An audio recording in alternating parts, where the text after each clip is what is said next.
এই নসিহতটুকু আমাদের ঊর্ধ্বতন কর্তৃপক্ষের কাছে আমি হাত জোর করে করতেছি, একবার হাত জোর করে। 5টা ডিপার্টমেন্টে এই দেশটাকে শক্তিশালী করতে হবে। কয়টা ভাই? 1 নম্বর শিক্ষা, 1 নম্বর প্রত্যেক মুসলমানকে কোরআন এবং সুন্নাহর শিক্ষায় শিক্ষিত করতে হবে। আমি অন্য ধর্ম নিয়ে কথা বলছি না, তাদের মতো দিন পালন করুন। লাকুম দিনুকুম ওয়ালিয়া দিন, লাকুম দিনুকুম ওয়ালিয়া দিন। তারা তাদের ধর্ম পালন করে করুক, আমাদের কোনো মাথা ব্যথা নাই। প্রত্যেক মুসলমানের বাচ্চাকে কোরআন সুন্নাহর শিক্ষায় শিক্ষিত করতে হবে এবং একই সাথে এই যুগকে চ্যালেঞ্জ করার জন্য যত সাবজেক্ট দরকার সব সাবজেক্ট আমাদেরকে শিখতে হবে ইনশাআল্লাহ। একমুখী শিক্ষা না, দ্বিমুখী শিক্ষার মেরুকরণ না, একদম দ্বিমুখী শিক্ষাকে একমুখী করে একটা কম্বাইন্ড এডুকেশন সিস্টেম চালু করতে হবে। যদি আপনারা না পারেন আমাকে দায়িত্ব দেন, আমাদেরকে বলেন যে ভাই বা ছোট ভাই, তোমাকে আমি 1 বছর সময় দিলাম, শিক্ষার বিষয়গুলো গোছায় দাও। বিনা পারিশ্রমিকে ইনশাল্লাহ করে দেব, কোনো সমস্যা নেই। 1 টাকাও দিতে হবে না, জাস্ট একটা চেয়ার টেবিল দেন, 100 জন আলেম দেন, 100 জন বুদ্ধিজীবী দেন, গড়ে দিব ইনশাআল্লাহ তাআলা। প্লে গ্রুপ থেকে মাস্টার্স পর্যন্ত আমাদের ছেলেমেয়েরা এমন শিক্ষায় শিক্ষিত হবে যেটাকে শরীফের গল্প শেখাবে না ইনশাআল্লাহ। বরং আমার ছেলে পাইলটও হবে, বিমানও চালাবে, আমার ছেলে ইনশাআল্লাহ হাফেজে করানো হবে ইনশাআল্লাহ। আমার মেয়ে ডক্টরও হবে ইনশাআল্লাহ, আমার মেয়ে আয়েশা রাদিয়াল্লাহু আনহার মতো মুহাদ্দিসও হবে ইনশাআল্লাহ। আমাদের এক ভাই সে রাজনীতিবিদও হবে ইনশাআল্লাহ, জুমার খুতবাও দিতে পারবে ইনশাআল্লাহ। আল্লাহর কসম করে বলতেছি, এমন শিক্ষা চালু করা সম্ভব। শুধু আপনারা যদি একটু সৎসাহস দেখান, একটু উদ্যোগ গ্রহণ করেন, আল্লাহ পাক বহুত আজর দিবেন আপনাদেরকে। আল্লাহ পাক এই ওসিলে আপনাদের সব গুনাহ মাফ করে জান্নাতও দিতে পারেন। আল্লাহর রাস্তায় আল্লাহর দিকে ফিরে আসেন। আমি আপনাদের সবচেয়ে শ্রেষ্ঠ বন্ধু, আমাকে শত্রু মনে করেন না। ইউসুফ আলাইহিস সালাম এক পর্যায়ে বলেছিলেন যে আমি যোগ্য, আমাকে দায়িত্ব দেন। মনে আছে আপনাদের? যখন সমাজে দুর্ভিক্ষের স্বপ্ন দেখলেন রাজা, রাজদরবারে গিয়ে তিনি বললেন যে দেখেন, আপনার স্বপ্নটা এমনি এমনি স্বপ্ন না, 7 বছর এখানে ফসল ফলবে, 7 বছর দুর্ভিক্ষ হবে। যদি আপনি আমাকে দায়িত্ব দেন, আমি ইনশাল্লাহ এমন একটা অর্থ ব্যবস্থা প্রণয়ন করব যে ইনশাআল্লাহ এই দুর্ভিক্ষের কবল থেকে মানুষ বেঁচে যাবে। মানুষ বাঁচে নাই। ওখানে এখানে প্রমাণ হয় একটা জিনিস, যখন দায়িত্ব নেয়ার যোগ্য কেউ দেখা যায় না, তখন যোগ্যদেরকে কথা বলতে হয়। যোগ্যদেরকে কি করতে হয়? কথা বলতে হয়। এখন দায়িত্ব দেখতেছেন না কাদের হাতে? একটা লোক, যে ব্যক্তি আল্লাহর অস্তিত্বেই বিশ্বাস করে না, সে কিতাব লিখতেছে, ওই কিতাব আমাদের সন্তান পড়তেছে। আমি নাম মেনশন করতে চাচ্ছি না। কিছু মানুষ যারা আল্লাহর অস্তিত্বেই বিশ্বাস করে না, তারা মনে করে মহাবিশ্ব সৃষ্টি হয়েছে বিগ ব্যাং থেকে, আল্লাহ সৃষ্টি করে নাই। ও ডিপার্টমেন্ট অফ হেড হয়ে বসে আছে ওখানে। আজকে ট্রান্সজেন্ডার ইস্যু আসছে জন্য আপনারা নড়েচড়ে বসতেছেন না। শিক্ষার যে দশা চলতেছে, আমরা ভয় করি যে আজকে থেকে 10 বছর যদি এমনভাবে চলতে থাকে, আল্লাহ মাফ করুক, আমার আশঙ্কা একটা প্রজন্ম গড়ে উঠবে, জীবনে বাপকে তো সালাম দিবেই না, সালাম কেমন করে শুদ্ধ করে দিতে হয় সেটাও শিখবে না কখনো। ওই দিন যদি আপনারা দেখতে না চান, এখনই ব্যবস্থা গ্রহণ করেন। আমাদের কাছে ব্যবস্থা গ্রহণ করার কোনো ক্ষমতা নাই, ক্ষমতা আপনাদের হাতে আছে। আপনারা যদি এই ক্ষমতাকে আল্লাহর দিকে, আল্লাহর সন্তুষ্টির জন্য ব্যবহার করেন, আল্লাহ আপনাদেরকে আরও বড় করবে ইনশাল্লাহ। যদি আল্লাহর জন্য এটা আপনার আল্লাহর জন্য ব্যবহার না করেন, এগুলোকে প্রশ্রয় দিতে থাকেন, বিশ্বাস করেন ভাই, ফেরাউন টিকতে পারে নাই, নমরুদ টিকতে পারে নাই, আদ জাতি টিকতে পারে নাই, সামুদ টিকতে পারে নাই, নুহের কওম টিকতে পারে নাই, কমে লুত টিকতে পারে নাই, কমে মাদিয়ান টিকতে পারে নাই, আসহাবুল আইকা টিকতে পারে নাই, মুসার কওম বানু ইসরাইল টিকতে পারে নাই। আমরা কোন ক্ষেত কি মূলা? আমরা কোত্থেকে আসলাম? আমরা এগুলো চালায় যাবার আল্লাহ পাক আমাদেরকে একদম জান্নাতুল ফেরদৌস দিবেন এমনটা মনে করছেন? হাদিস কত চমৎকার, কত সুন্দর হাদিস। লাউ ইয়াহদি আল্লাহু বিকা রাজুলান ওয়াহিদান খায়রুল লাকা মিন হুমুরিন নাম। তোমার দ্বারা যদি একটা মানুষও আল্লাহর দিকে ফিরে আসে, আল্লাহওয়ালা হয়ে যায়, লাল উট কুরবানি করার চেয়ে বেশি নেকির কাজ। তোমার একটা দাওয়াতে যদি মানুষ আল্লাহর দিনের দিকে ফিরে আসে, ওই আমলকারী সব নেকি তুমি পাবা। যদি একজন সৎ নেতা দাঁড়ায় যায়, বলে যে আমরা প্রাইমারি লেভেলেই ক্লাস 1 থেকে 5 পর্যন্ত যে সময়টুকু, এই সময়টুকুর মধ্যে আমাদের বাচ্চাদেরকে কোরআন তেলাওয়াত করা বাধ্যতামূলক করে দিলাম, সিলেবাসভুক্ত করে দিলাম, ওই নেতার উপর আল্লাহ রহম করবে ইনশাআল্লাহ। সেই নেতা কোথায়, কে আছে সেই সাহসী নেতা? আমি আপনাদেরকে বলি যারা রাজনীতি করেন, কারণ আমার সাথে আপনাদের কোনো শত্রুতা নাই, আর আমি আপনার শত্রুও না, বরং বন্ধু। আপনারা যারা রাজনীতি করেন, এমন একটা নেতা খালি বের করে দেন, এমন একটা নেতা হয়ে যান খালি ওমরের মতো। আল্লাহ পাক তৌফিক দান করেন আপনাদেরকে, যে আপনারা যদি কোরআন শিক্ষাটাকে বাধ্যতামূলক করে দেন, নবীর হাদিস শিক্ষাগুলোকে বাধ্যতামূলক করে দেন, সিরাত নবীর জীবনী চর্চাগুলোকে বাধ্যতামূলক করেন উচ্চ মাধ্যমিক লেভেলে, দেখবেন এই ছেলেপেলেগুলো আর ওই ইয়াবাখোর হবে না ইনশাআল্লাহ। এরা ওই টিকটক, ফেসবুক আর পাবজি, ফ্রি ফায়ার নিয়ে পড়ে থাকবে না। এরা কিশোর গ্যাংয়ে যোগ দিবে না, এরা জেনা করবে না ইনশাআল্লাহ। এগুলো আপনি ঠেকাতে পারবেন না তো, জেনা ঠেকাতে পারবেন না এখন আপনি। এরা ফ্রি মিক্সিংয়ে চলে গেছে, সবার ফোনে ফোনে পর্ন দেখতেছে। ওরা বাচ্চাদেরকে ধরে ধরে রেপ করতেছে। এখন ছেলে মেয়ের আদমশুমারি যদি করতে পারেন, একটা কুমারিত্ব শুমারি করে দেখেন, 18 বছরের কম কত মেয়ের সতীত্ব নাই, 21 বছরের কম কত ছেলে সতীত্ব নাই, আপনি টেস্ট করে দেখতে পারবেন। এই হলো সমাজের অবস্থা। এখন চলতেছে সমকামিতা, সমকামিতা। আল্লাহর লুতের গজব নেমে আসবে, লুত আলাইহিস সালামের কওমের গজব নেমে আসতে পারে। আল্লাহ হেফাজত করেন আমাদেরকে। সমকামিতা বৈধ করে গিলিয়ে খাওয়ার জন্য ট্রান্সজেন্ডার চালু করতেছে এরা। ছেলে বাইর থেকে ছেলে, মনে মনে মেয়ে, মনটা চায় ছেলের সাথে যৌন সম্পর্ক করতে, নাউজুবিল্লাহ, অথচ বাইর থেকে একটা ছেলে। সমস্যাটা মানসিক না? 3 দিন টানা সকাল বিকাল কারেন্ট শর্ট দেন মাঠের মধ্যে, সব সমস্যা ঠিক হয়ে যাবে ইনশাআল্লাহ। 3 দিন, বাস 3 দিন থেরাপি দেন, ঠিক হয়ে যাবে। এগুলো প্রমোট করতেছে মিডিয়াতে বিভিন্ন নাটক দেখাচ্ছে, এগুলো দিয়ে ফেসবুকে এরকম ক্লিপ দেখানো হচ্ছে, মানুষ লিখতেছে, অধিকার চাচ্ছে। কোন যুগে আসলাম রে ভাই? আমরা কোন যুগে আসলাম? আল্লাহ রাব্বুল আলামিন আমাদের সবাইকে হেদায়েত দান করেন, অন্যায়ের প্রতিবাদ করার তৌফিক দান করেন। আমি আমাদের ঊর্ধ্বতন কর্তৃপক্ষকে বিনয়ের সাথে অনুরোধ করব, এইগুলোর পিছনে যারা এজেন্ডা বাস্তবায়ন করতেছে সবগুলোকে ধরে ভিতরে ঢুকাই দেন একেবারে। 7 দিন রিমান্ডে রাখেন, ঠিক হয়ে যাবে ইনশাআল্লাহ। আপনারা খালি দাড়ি টুপি পাগড়ি জুব্বা দেখলেই সন্ত্রাসী মনে করেন? এরা তো স্পষ্ট সংস্কৃতির সন্ত্রাস, স্পষ্ট শিক্ষা সন্ত্রাস। আমাদের ছেলেপেলেদেরকে ছেলে জেনা করানোর দিকে নিয়ে যাচ্ছে এরা। কালকে যদি আপনার ছেলে একটা ছেলেকে বিয়ে করে, আপনি খুশি হবেন? আস্তাগফিরুল্লাহ, নাউজুবিল্লাহ। আল্লাহ পাক আমাদেরকে হেফাজত করেন, আল্লাহ পাক আমাদেরকে মাফ করেন। আপনার মেয়ে যদি কালকে একটা মেয়েকে বিয়ে করে নিয়ে আসে, আপনি সমাজে মুখ দেখাবেন কিভাবে? তো এগুলো এখন যদি না থামাই, তাহলে কখন থামাবেন? ওই যে বললাম, সুদ যখন চালু হয়েছিল আমরা সবাই কিন্তু প্রতিবাদ করি নাই। এখন সবাই সুদখোর হয়ে যাচ্ছে দিন দিন। আমরা যে অনেকে তাহাজ্জুদ পড়ে কান্নাকাটি করি, আল্লাহ দোয়া কবুল করো, এইটা করো সেইটা করো। দেখেন দোয়ার বেশিরভাগই কবুল হয় না। কেন হবে? অর্থনৈতিক জীবনে তো সুদ খাচ্ছি, আমি ঘুষ খাচ্ছি, দুর্নীতি করতেছি, হারাম খাচ্ছি, পণ্যে ভেজাল দিচ্ছি। আল্লাহ পাক আমাদের সবার রিজিককে হালাল করার তৌফিক দান করেন। অতএব আমি 5টা কথা বলছি, 5টা ডিপার্টমেন্টে এই জাতিটাকে শক্তিশালী করতে হবে। আল্লাহ পাক তৌফিক দান করেন। 1 নাম্বার শিক্ষা। 1 নাম্বার কি ভাই? এমন কোন শিক্ষা? শুধু একমুখী না, 2মুখী শিক্ষার সমন্বয়। কোনটা? কোরআন সুন্নাহও থাকবে, আবার জেনারেল শিক্ষাও থাকবে। আল্লাহ পাক তৌফিক এনায়েত করেন, আমিন। 2 নাম্বার অর্থনীতি। 2 নাম্বার কি? আমাদের অর্থনীতি এত শক্তিশালী করতে হবে যে আমাদেরকে যেন পশ্চিমাদের কাছে কখনো হাত পাততে না হয়। আমাদের কৃষি দিয়ে আমরা চলবো ইনশাআল্লাহ, আমাদের যাকাত ভিত্তিক অর্থনীতি দিয়ে আমরা চলবো ইনশাআল্লাহ। আমাদের সত্যি এটা সোনার বাংলা, এটা সত্যি সত্যি সোনার বাংলা। আমাদের জমিতে এমন কোনো ফসল নাই ফলে না, তাই না ভাই? কৃষকের কাছে যে ফসলটা ফলে রুট লেভেল থেকে, ওইটা বাজারে আসতে আসতে 10 গুণ দাম বৃদ্ধি হয়ে যায়, সিন্ডিকেট হয় মাঝখানে। এগুলো বন্ধ করলে আমাদের উৎপাদন খেয়ে আমরা শেষ করতে পারবো না। আমাদের যে পরিমাণ ইলিশ মাছ হয়, এটা আমরা খেয়ে শেষ করতে পারবো না। আমাদের সমুদ্রে যে পরিমাণ সম্পদ আছে না, এটা উঠাইলে আমাদের জাতির মাথাপিছু আরও বেড়ে যাবে। মাটির তলে গ্যাস আছে, আর যেখানে গ্যাস আছে তার মানে কি জানেন?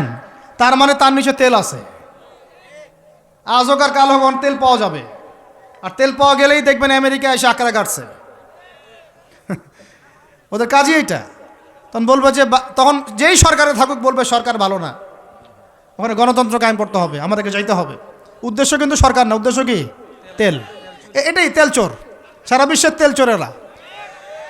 আর এই তেল নিয়ে নিয়ে নিয়ে নিয়ে কী করেছে জানেন না আপনারা? এগুলো বলতে গেলে অনেক কথা। নিজের দেশের নিচে বাংকার তৈরি করছে। এই বাংকারে কত গ্যালন গ্যালন তেল যে রিজার্ভ করা আছে আপনি জানেন না। যে তেল যদি বিক্রি করতে হয় তাহলে ডলারেই করতে হবে, তেল বিক্রি করতে হলে এই ডলারেই করতে হবে। তো আরবের শাইখরা বলেছে ঠিক আছে রাজি, কুল্লু খালাস ইয়া হাবিবি। ওরা বলেছে হ্যাঁ ঠিক আছে, আমরা শুধু তোমাদের কাছেই তেল কিনবো আর কারোর কাছে তেল কিনবো না। শুধু তোমাদের গালফ কান্ট্রির কাছেই তেল কিনবো আর কারোর কাছে তেল কিনবো না। আর তোমরা শুধু ডলারে তেল কিনবা, অন্য কোনো কারেন্সিতে তেল কিনতে পারবে না। টাকা দিলে তেল দিবে না, রুপি দিলে তেল দিবে না, লিরা দিলে তেল দিবে না।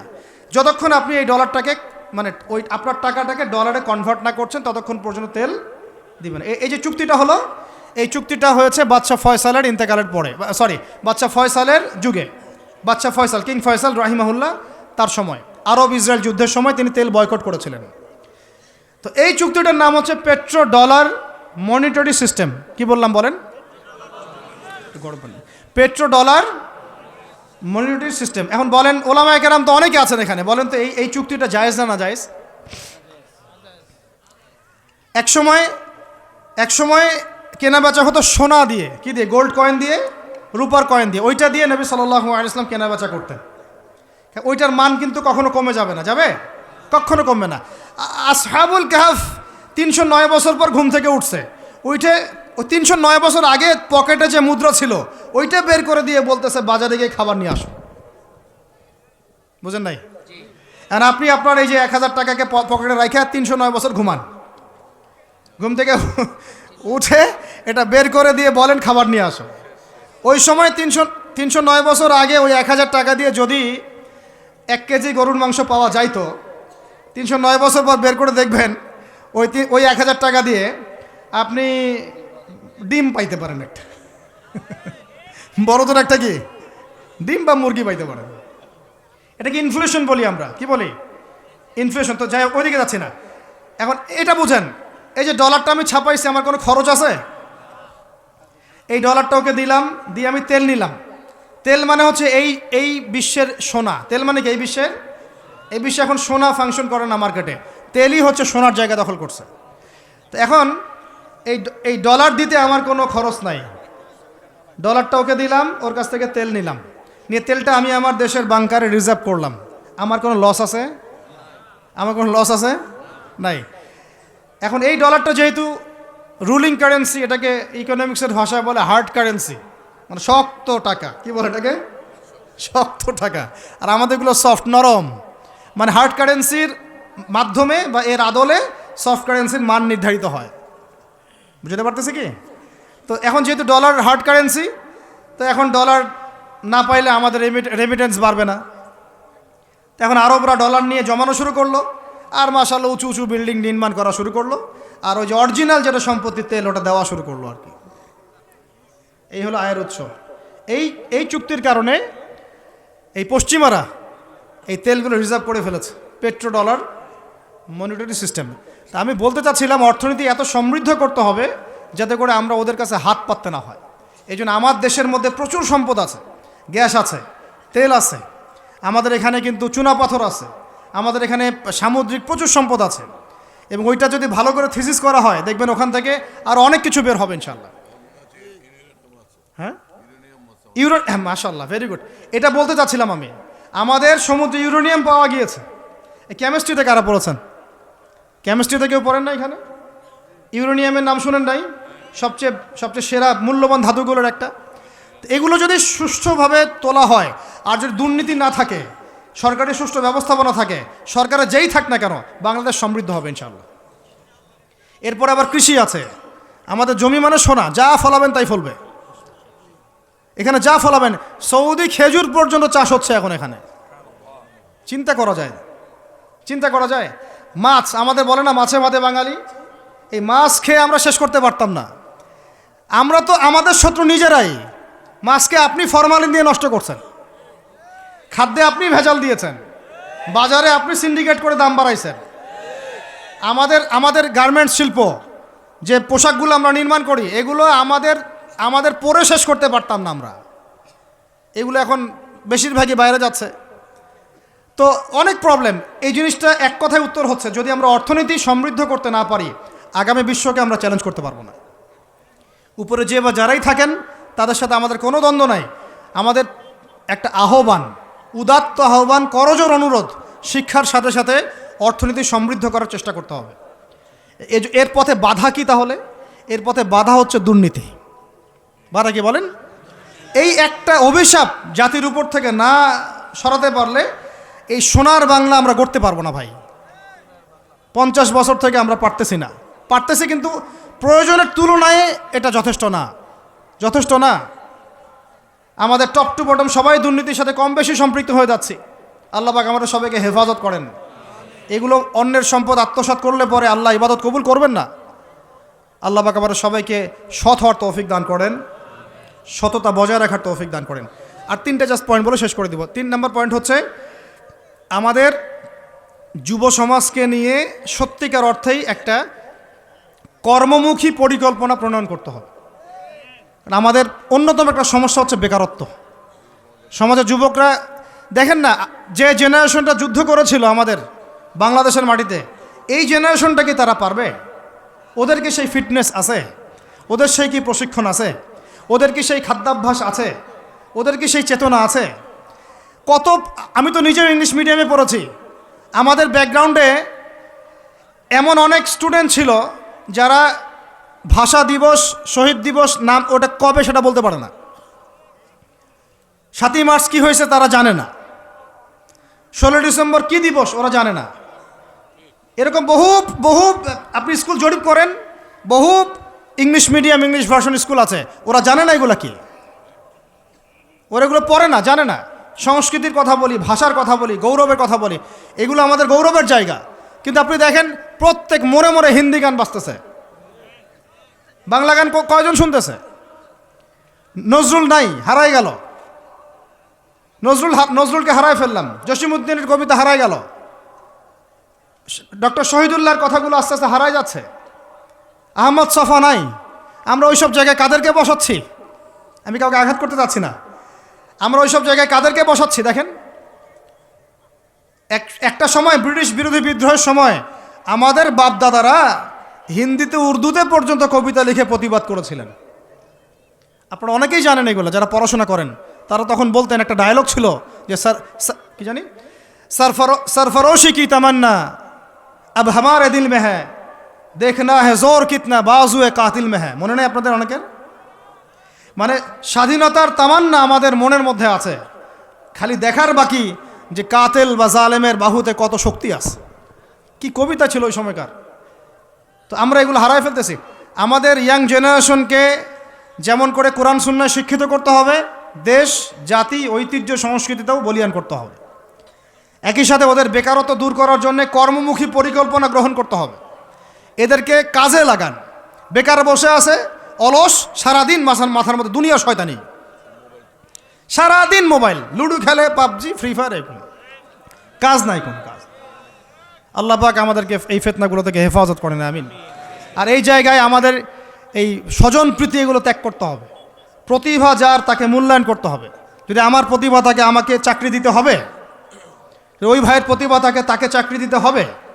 ওই ভাইয়ের প্রতিভা আছে, সে রিটার্নে ফার্স্ট হয়েছে, ভাই ভালো করেছে, ওকে অগ্রাধিকার দিতে হবে। কেন আমি দল করে বলেই আমার চাকরিটা হবে?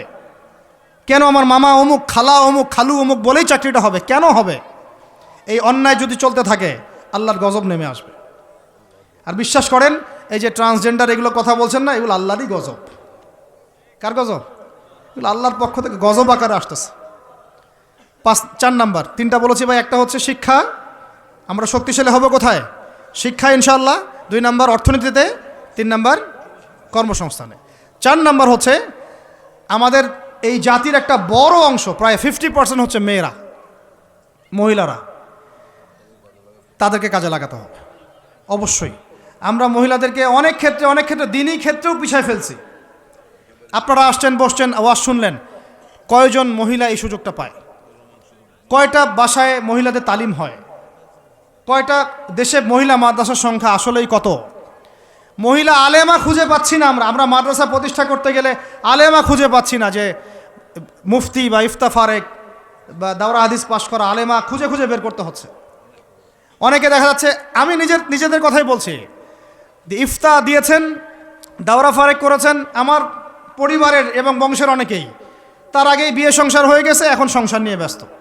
তাহলে এখন মেয়েদের মধ্যে খেদমত কে করবে? আমি আপনি কি মেয়েদের মধ্যে এইভাবে ওয়াজ করতে পারবো? ওদেরকে সামনে নিয়ে বসতে পারবো? ওদের সমস্যাগুলিকে আমরা সলভ করতে পারবো? তাহলে আপনার বোনকে দায়িত্বটা পালন করতে হবে, আপনার মেয়েকে বা আপনার স্ত্রীকে। তো সেক্ষেত্রে তো আমরা সেরকম স্ত্রী, সেই মেয়ে, সেই জেনারেশন তৈরি করতে পারছি না।